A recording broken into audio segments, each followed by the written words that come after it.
Il marchait, sautait et louait Dieu. Pourquoi? À cause de la guérison de ses jambes qui étaient infirmes. Donc l'infirme a été guéri et il a glorifié. Encore une fois, au même instant, ses pieds et ses chevilles devinrent fermes. D'un saut, il fut debout et se mit à marcher. Il entra avec eux dans le temple, marchant, sautant et louant Dieu. Donc ça, c'est... Qu'est-ce qui peut retarder ou bloquer ma guérison? Qu'est-ce qui peut être à l'origine du fait que je ne sois pas guéri? Qu'est-ce qui peut représenter des obstacles et peut en quelque sorte m'empêcher de recevoir ma guérison? Il y a plusieurs raisons, parmi lesquelles le fait de croire que le Seigneur veut ou voudrait que je sois malade. Recevons plus de lumière dans cette vidéo. Bon visionnage. Raison que plusieurs chrétiens croient aujourd'hui. Plusieurs chrétiens vont dire, ah bien, moi je n'ai pas été guéri parce que c'est la volonté de Dieu que je sois malade. Je suis en fait même malade pour la gloire de Dieu. Et en fait, ça peut sembler vraiment louable. Les gens peuvent se dire, oh wow, tu souffres pour Jésus-Christ, pour que Jésus soit glorifié. Et en fait, j'ai déjà rencontré une femme qui disait justement, elle disait ceci, elle disait, ah ben moi, là, je crois que je suis malade pour Jésus-Christ. En fait, je crois que si Jésus a souffert, ben moi aussi, je dois souffrir. Et en fait, quand on y pense, là, si c'est vrai, là, la réflexion de cette sœur, elle me disait, moi, je souffre pour Jésus-Christ. En fait, pensant, bien, puisque lui, il a souffert, bien, moi aussi, je devrais souffrir. En fait, ce n'est pas du tout ce que Dieu veut. En fait, si Jésus a souffert, s'il a porté sur la croix nos douleurs, c'est pour qu'on puisse être libéré de ces douleurs. Ce n'est pas pour qu'on puisse porter avec lui ou après lui ces mêmes douleurs. Donc, l'idée de vouloir s'identifier à Jésus-Christ, ça, c'est parfait, mais pas à ce niveau-là. On va porter notre croix, c'est-à-dire, on va vivre peut-être la persécution rattachée au fait d'être chrétien. Donc, si je m'identifie à Jésus-Christ, c'est ça, porter sa croix. Donc, ça veut dire que certaines personnes vont peut-être m'attaquer, me détester, me calomnier parce que je suis chrétien. Mais je vais m'identifier à Christ, je vais porter ma croix. Tous les jours, je vais m'identifier à Jésus-Christ et je vais peut-être vivre des persécutions. Ça, c'est la volonté permissive de Dieu, parce que Dieu préfère que tous les hommes soient sauvés. Il voudrait que tous soient sauvés. Donc, forcément, la personne qui m'attaque, bien, ce n'est pas la volonté de Dieu que cette personne m'attaque. Dieu veut que cette personne, le persécuteur, il veut que le persécuteur soit sauvé. Mais dans sa volonté permissive, il préfère que je demeure fidèle à Dieu plutôt que de le renoncer et de nier ma foi en Jésus-Christ. Vous comprenez? Donc, la personne qui disait, ah bien moi, je souffre pour Jésus-Christ, ou je crois, Dieu m'enseigne par la maladie. En fait, si on revient dans 2 Timothée, chapitre 3, versets 16 et 17, remarquez bien comment Dieu nous enseigne. OK? Donc, plusieurs vont dire, je suis malade pour la gloire de Dieu. Bien, 2 Timothée 3, verset 16 nous dit ceci. Toute écriture est inspirée de Dieu et utile pour enseigner. La Bible, les Écritures sont là pour m'enseigner. Pas le cancer, pas le diabète, pas l'arthrite. Non, c'est la parole de Dieu. Toute Écriture est inspirée de Dieu et utile pour enseigner, pour convaincre, pour corriger, pour instruire dans la justice, sur le chemin de la justice, la façon que Dieu fait les choses, afin que l'homme de Dieu soit accompli et propre à toute bonne œuvre. Donc, la parole de Dieu m'équipe. La parole de Dieu m'enseigne. Je n'ai pas besoin d'avoir une maladie pour être enseigné la vérité. Mais plusieurs chrétiens croient que Dieu utilise la maladie comme une école pour ses enfants. Mais ça, ce n'est pas le cœur de Dieu, ce n'est pas la vérité. Et on va voir pourquoi. Et on va voir, en fait, si vous suivez toute la série d'émissions sur la guérison divine, vous allez découvrir qu'il y a tellement de mensonges dans le monde chrétien. On a cru des traditions plutôt que la parole de Dieu. Mais ici, à l'émission Parole de foi, on veut revenir à la parole de Dieu et placer notre foi dans la parole de Dieu et non dans la parole des hommes ou la parole des traditions des hommes. Donc, une des raisons que la maladie demeure, une des raisons pour laquelle la maladie est là et pourquoi la guérison tarde à se manifester, c'est parce que je crois que je suis malade pour la gloire de Dieu. Bon, on va aller voir ce que la parole de Dieu dit à ce niveau-là. On va aller ensemble dans l'Évangile de Marc au chapitre 2 et le verset 11 et 12. Donc, Marc 2, versets 11 et 12. En parlant de Jésus, nous lisons, « Je te l'ordonne, dit-il au paralytique, lève-toi, prends ton lit et va dans ta maison. » Donc, Jésus a parlé au paralytique. Il a dit, « Lève-toi, prends ton lit et va dans ta maison. » Et à l'instant, il se leva, prit son lit et sortit en présence de tout le monde, de sorte qu'ils, en parlant des témoins, de sorte qu'ils étaient tous dans l'étonnement et glorifiaient Dieu, disant, nous n'avons jamais rien vu de pareil. Wow! Donc, qu'est-ce qui a fait en sorte que ces témoins ont glorifié Dieu? Est-ce que c'est le fait qu'il était paralytique? Est-ce que c'était le fait qu'il était là dans la souffrance et les gens disaient « Oh, gloire à Dieu, tu es paralysé! Gloire à Dieu, tu es paralysé! » Non, ce n'est pas parce qu'il était paralysé que les gens disaient « Gloire à Dieu ». C'est lorsqu'il a été instantanément guéri. C'est là, le texte, on va le reprendre. Il prit à l'instant, il se leva, prit son lit et sortit en présence de tout le monde, de sorte qu'ils étaient tous dans l'étonnement et glorifiaient Dieu. Donc, j'aimerais vous dire, ce qui amène la gloire à Dieu, ce n'est pas les œuvres du diable, c'est l'œuvre de Dieu. La guérison produit la gloire de Dieu. Maintenant, si on va dans Actes chapitre 3, versets 1 à 20, écoutez, si on comprend que c'est le diable qui vient nous voler, nous égorger, nous détruire, il vient nous voler notre santé, il vient nous égorger pour qu'on meure de façon prématurée, il vient nous voler, nous égorger, nous détruire, bien, ça, c'est les œuvres du diable. On ne devrait pas dire gloire à Dieu pour l'œuvre du diable.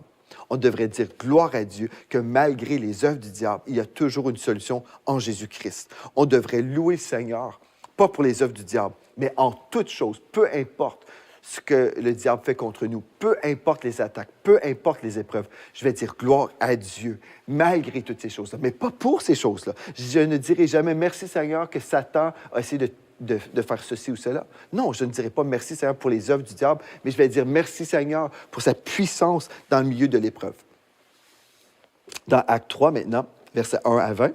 Alors Pierre lui dit, je n'ai ni argent ni or, mais ce que j'ai, je te le donne. Au nom de Jésus-Christ de Nazareth, lève-toi et marche. Et le prenant par la main droite, il le fit lever. Donc, on parle encore ici d'un homme qui avait besoin de guérison. Au même instant, ses pieds et ses chevilles devinrent fermes. D'un saut, il fut debout et se mit à marcher. Donc, cet homme qui était boiteux, cet homme paralytique, il entra avec eux dans le temple, sautant, marchant et louant Dieu. Tout le monde le vit marchant et louant Dieu. Donc, cet homme qui a été guéri, okay, qui a pu commencer à marcher, qu'est-ce qui s'est passé? Donc, j'ai juste commencé, en fait, le récit complet, vous pourrez prendre le temps, c'est Acte 3, versets 1 à 20, mais on a juste lu la fin pour écourter pour le temps à la télévision. Mais en fait, si on comprend bien le texte ici, on voit que les gens ont loué le Seigneur et lui, il marchait, sautait et louait Dieu. Pourquoi? À cause de la guérison de ses jambes qui étaient infirmes. Donc, l'infirme a été guéri et il a glorifié. Encore une fois, au même instant, ses pieds et ses chevilles devinrent fermes.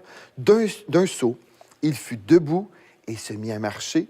Il entra avec eux dans le temple, marchant, sautant et louant Dieu. Donc ça, c'est un deuxième passage qui nous indique que la gloire arrive au Seigneur lorsque sa volonté se manifeste, lorsqu'il guérit les malades. La guérison produit la gloire de Dieu, pas la maladie. OK. J'aimerais vous lire une citation du pasteur Keith Moore. Pasteur Keith Moore a dit ceci. « Les œuvres de Dieu glorifient Dieu, les œuvres de Satan glorifient Satan. » Est-ce que ça fait du sens? Absolument. On peut dire gloire à Dieu lorsque Dieu agit et les satanistes vont dire gloire à Satan pour toutes tes œuvres horrifiques. Mais voilà, c'est qu'on va glorifier Dieu pour les œuvres de Dieu et on va glorifier Dieu malgré les œuvres du diable parce que Dieu est plus grand et Dieu est plus puissant. Alléluia. Maintenant, OK. Là, vous vous dites, OK, Pasteur Joël, là, tu as lu des textes faciles, mais quand même, il y a des textes qui semblent indiquer autre chose dans la parole de Dieu et on y arrive maintenant. Alléluia, vous êtes toujours réveillés. Gloire à Dieu, on va arriver justement à ces versets-là. Jean 11, verset 4. Jean chapitre 11 au verset 4. On va lire ce texte ensemble et là, on va voir le sens de ce texte. Parce que plusieurs personnes vont prendre ce texte pour dire, bien, vous voyez, des fois, Dieu veut qu'on soit malade. Parfois, Dieu se glorifie dans la maladie. Donc, Jean 11, verset 4 nous dit ceci. Après avoir entendu cela, Jésus dit, cette maladie n'est point la mort, mais elle est pour la gloire de Dieu, afin que le Fils de Dieu soit glorifié par elle. Et là, les gens vont dire, ah ah, mais vous voyez, Dieu se glorifie par elle. Et c'était quoi le elle? C'était la maladie de Lazare. OK? Donc, le récit, Jean 11, nous parle de la résurrection de Lazare. OK. J'aimerais ça vous inviter dans ma Bible d'études. Je vais juste vous lire un commentaire biblique. Et encore une fois, si vous n'avez pas jamais découvert la Bible d'études Spinks, elle est disponible gratuitement sur le site églisedelavictoire.com. Vous allez voir sur la page d'accueil une photo d'une Bible. Vous cliquez dessus et vous pouvez être redirigé et lire la Bible avec moi, avec les commentaires bibliques. J'ai pratiquement commenté tous les chapitres de la Bible. J'ai presque terminé. Et puis, c'est une Bible en évolution en ce moment parce que je poursuis. Mais voilà, il y a beaucoup de chapitres déjà commentés. Et puis, vous pouvez découvrir mon commentaire sur ce passage dans Jean 11 au verset 4. Donc, dans ma Bible d'études, il est écrit, donc, après avoir entendu cela, Jésus dit, donc, Jésus n'est jamais indifférent face à la souffrance.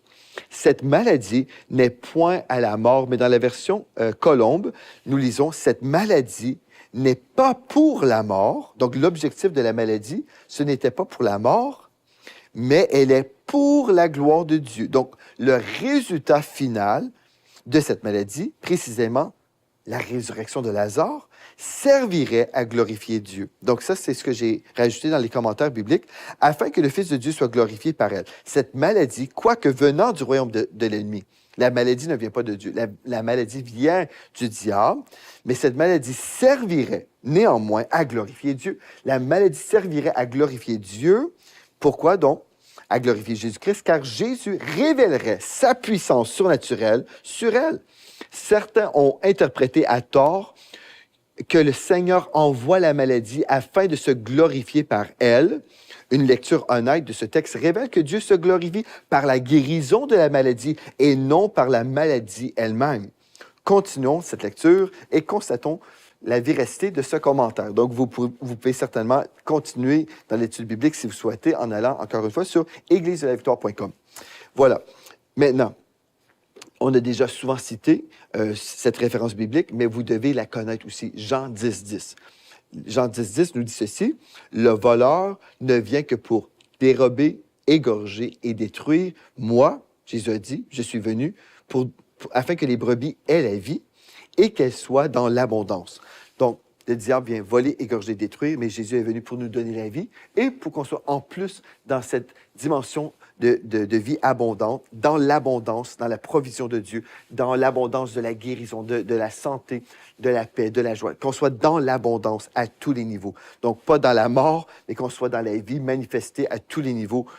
Gloire à Dieu. Maintenant, Ésaïe 54 au verset 14. Si vous êtes là, vous dites, oui, mais, OK, ce texte-là, je comprends. OK, passage, dans Jean 11, 4, tu dis que la maladie n'était pas vraiment ce qui glorifierait Dieu, mais c'était plutôt la résurrection de Lazare. Je comprends, ça fait du sens. Est-ce que ça fait du sens, sincèrement? Frères et sœurs, plusieurs personnes ont pris ce texte-là pour dire, oui, mais vous voyez, Dieu voulait qu'il soit malade pour qu'il puisse se glorifier.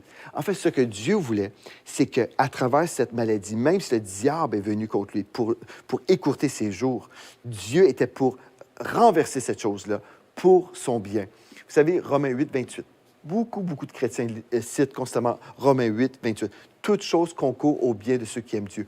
Toute chose concourt au bien de ceux qui aiment Dieu. Quelqu'un a le cancer et la personne, le chrétien, va dire, « Ah, le cancer va concourir à ton bien. » Ah oui, c'est ça que la parole de Dieu nous dit dans Romains 8, 28.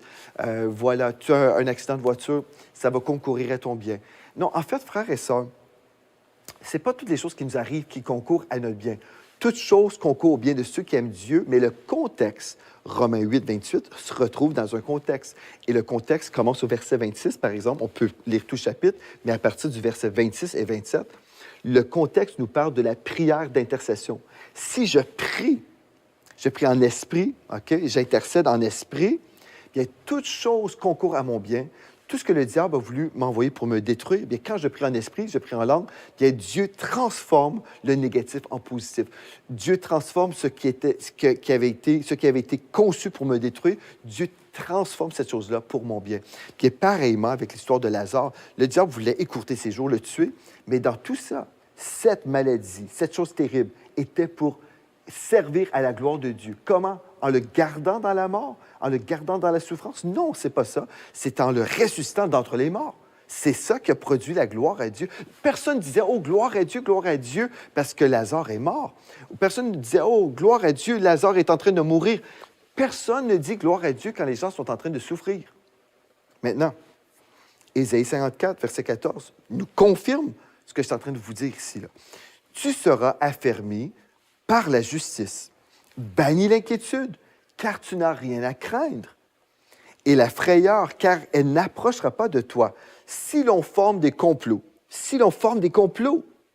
cela ne viendra pas de moi. Quiconque se liguera contre toi tombera sous ton pouvoir. Donc, si l'on forme des complots, tu dis là, ces choses-là ne viennent pas de moi. Les attaques ne viennent pas de moi. Je ne suis pas là pour vous détruire. C'est ça que Dieu est en train de dire. Je ne cherche pas la mort du pécheur, je cherche plutôt sa repentance. Dieu est un bon Dieu, il veut qu'on se repente, il ne veut pas qu'on soit détruit. OK. On arrive à un autre verset, vous dites, OK, je te suis, pasteur Joël, mais je pense par exemple à Jean chapitre 9, versets 1 à 3. Cet homme qui était né aveugle, bien, sûrement Dieu parfois veut qu'on soit malade comme ça. OK, on va aller dans Jean 9, versets 1 à 3.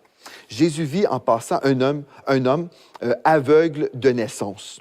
Ses disciples lui firent cette question. « Rabbi, qui a péché, cet homme ou ses enfants, pour qu'il soit né aveugle? » C'est qui le fautif? Ses parents, cet homme ou ses enfants? Jésus répondit, « Ce n'est pas que lui ou ses parents aient péché, mais c'est afin que les œuvres de Dieu soient manifestées en lui. » Vous ne dites pas ça, pourquoi tu as lu ce texte comme ça? C'est afin. OK, c'est parce que c'est important. Vous allez voir pourquoi. Donc, ce n'est pas que lui. Jésus a répondu comme ceci. Là. Donc, ses disciples lui posent la question, « Rabbi, qui a péché? Cet homme aveugle là, ou ses parents pour qu'il soit né aveugle? » C'est la faute de qui, là? Ses parents ou lui? Et imaginez un enfant. Est-ce qu'un enfant peut être coupable d'être né aveugle? Mais Jésus a dit ceci, « Ce n'est pas que lui ou ses parents est péché. » Donc, c'est ni un ni l'autre, là. Mais, c'est afin, les deux mots, c'est afin, ont été rajoutés par le traducteur. Jésus n'a pas dit c'est afin, il a dit mais, que les œuvres de Dieu soient manifestées en lui. Jésus a simplement dit c'est ni ça, ni ça. Ce n'est ni de sa faute, ni de la faute de ses parents, mais que la volonté de Dieu se manifeste, mais que les œuvres de Dieu soient manifestées en lui. Et cet homme a été guéri. Donc, Jésus a simplement dit, vous avez tort, même dans vos questions, c'est ni ça, mais ce que je veux, là, c'est qu'il soit guéri. Je vais répondre à la question en disant que la volonté de Dieu s'accomplisse. Mais comme souvent, les traducteurs n'ont pas eu la révélation de la bonté de Dieu ni de la volonté de Dieu par rapport à la guérison, on a rajouté dans le texte « c'est afin ». Mais ce n'était pas ce que le texte original disait. Donc, mon commentaire ici, je vais vous lire un commentaire biblique. À partir de ce texte, la tradition a enseigné que la maladie était pour la gloire de Dieu. En fait, c'est plutôt la guérison de la maladie qui glorifie Dieu et non la maladie en soi. Remarquons que les mots « c'est afin » n'existent pas dans le texte original. Nous pourrions donc lire tout simplement ce n'est pas que lui ou ses parents aient péché, mais que les œuvres de Dieu soient manifestées en lui. Autrement dit, on pourrait simplement lire ce que Dieu voulait qu'on lise. En d'autres termes, Jésus évite le débat et ne répond pas à la question posée par ses disciples comme il souhaitait. Là. Il déclare tout simplement la volonté de Dieu. Que les œuvres de Dieu soient manifestées en lui, car c'est cela qui compte vraiment. Alléluia. Des fois, on veut tellement tout comprendre et Dieu et Jésus ici, là, en fait, il n'a pas répondu en détail et puis bien, voici ceci et cela, mais il voulait simplement que la volonté de Dieu soit connue. Les œuvres de Dieu concernent certainement la guérison physique et spirituelle de l'homme en question. Dans la traduction « parole de vie », Jésus répond « ni lui, ni ses parents, mais puisqu'il est aveugle, on va reconnaître clairement que Dieu agit pour lui. » Que fera Jésus? Il glorifiera Dieu en guérissant l'homme aveugle. Oh, alléluia. Jusqu'à présent, on a vu plusieurs choses aujourd'hui, on a vu plusieurs versets, mais peut-être vous allez dire, bien, Pasteur Joël, moi j'ai encore d'autres questions, j'ai d'autres questions. C'est très, très bien. Et en fait, vous savez, dans une émission de 30 minutes, on ne peut pas répondre à toutes les questions possibles, toutes les questions de l'univers, mais quand on est vraiment sérieux, si on est vraiment un étudiant de la parole de Dieu, OK, on est sérieux, des fois, on va aller plus loin. Et j'ai fait tellement d'enseignements sur la guérison divine depuis des années. J'ai fait une école de guérison disponible gratuitement sur la chaîne YouTube de l'Église de la Victoire tous les mercredis depuis le début du confinement en 2020. Tous les mercredis, on passe du temps dans la guérison. On a le live de guérison où on décortique des passages de la parole de Dieu. Mais on a besoin de s'imprégner de ce message de guérison pour vivre dans la santé divine. Et aussi, on a écrit des livres. J'ai la Bible d'études commentée avec des explications pour vous aider à comprendre des passages qui sont plus compliqués. Donc, si vous dites, Pasteur Joël, moi j'ai encore des questions, tel verset, allez dans ma Bible d'études et je vais vous expliquer. Ce que j'ai essayé de faire, c'est vraiment répondre aux questions les plus troublantes ou les passages, devrais-je dire, qui sont souvent comme une source de confusion pour plusieurs chrétiens. Des fois, on est là, et on se pose des questions, on lit une chose, Dieu frappa, Dieu frappa. J'ai tout un texte complet sur l'expression Dieu frappa pour vous aider, pour vous équiper. Mon cœur, en fait, c'est qu'on sorte de la tradition des hommes menteurs pour qu'on puisse revenir à la parole de Dieu et croire ce que Dieu a dit et expérimenter ce que Dieu a dit parce que Jésus a tellement payé un grand prix pour qu'on soit pardonné de tous nos péchés, pour qu'on soit guéri de toute maladie, pour qu'on soit pourvu à tous les niveaux, pour qu'on puisse expérimenter la vie en abondance. Mais on ne peut pas vivre dans cette vie abondante, on ne peut pas vivre la volonté de Dieu quand on ne croit pas Dieu, quand on croit ce que les hommes ont dit sur Dieu. Il y a tellement de mensonges, frères et sœurs. Et la seule façon qu'on va arriver à la connaissance, c'est quand on revient à la parole de Dieu. La seule façon qu'on va avoir la connaissance véritable, pas juste une connaissance intellectuelle, humaine, mais la connaissance biblique, c'est lorsqu'on revient à la parole de Dieu.